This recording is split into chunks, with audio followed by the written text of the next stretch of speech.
La parole est à Monsieur Patrick Hetzel. Merci beaucoup, Monsieur le Président.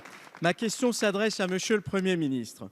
Alors que la Cour des comptes dénonce aujourd'hui un redressement des comptes publics qui est à l'arrêt, alors que la dette publique atteint les 100% du PIB, menaçant notre souveraineté en nous mettant dans les mains de nos créanciers, alors que vous condamnez les générations futures à payer le prix de votre refus du moindre effort budgétaire, nous venons d'apprendre que vous aviez l'intention de nommer à la tête de la Cour des comptes et du Haut Conseil des finances publiques une personne qui n'a aucune compétence en la matière. C'est du jamais vu.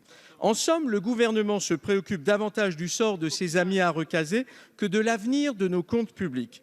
Vous faites passer la connivence avant la compétence. Monsieur le Premier ministre, pourquoi avez-vous aussi peu de considération pour nos institutions? Monsieur le Premier ministre, pourquoi négligez-vous à ce point la France et ses comptes publics? Merci. La parole est à Monsieur Gérald Darmanin, ministre chargé de l'action et des comptes publics. Merci Monsieur le Président, Mesdames et Messieurs les députés. Monsieur le député, je pensais que vous alliez poser des questions sur les comptes publics. Je m'aperçois que vous faites des attaques ad hominem. Je pense qu'il n'y a que silence qui peut vous répondre. Merci.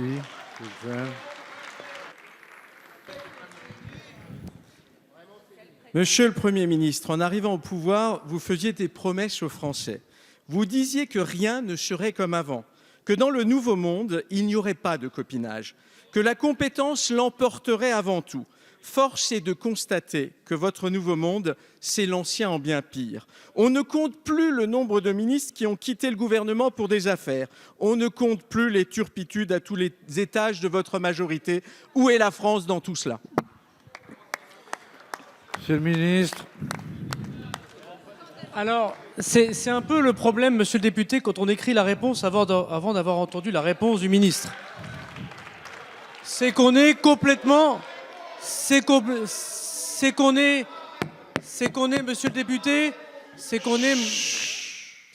Monsieur le député, complètement hors sujet.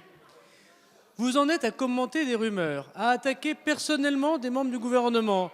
Il me semblait que dans votre nom, le parti que vous représentiez, c'était les Républicains. Le républicanisme, Monsieur le député, ce n'est pas d'insulter. D'abord, ce n'est pas de s'énerver, c'est très mauvais pour le cœur. Ce n'est pas de s'exciter.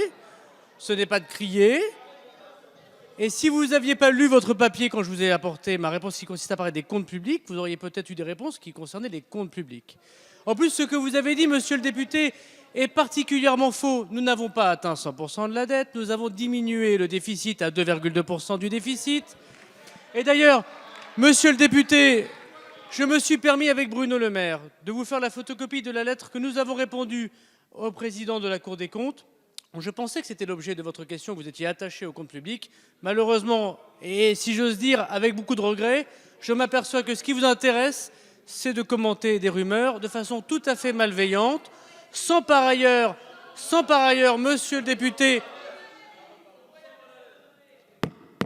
Non mais je sais que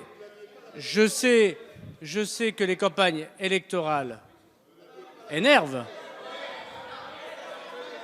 Mais il faut savoir prendre son temps, respirer par le nez, souffler par la bouche, et ça va bien se passer. Si messieurs les huissiers veulent bien lui donner une copie de ce courrier, je suis certain que vous le lirez avec attention, ce qui vous permettra sans doute de poser une question la prochaine fois.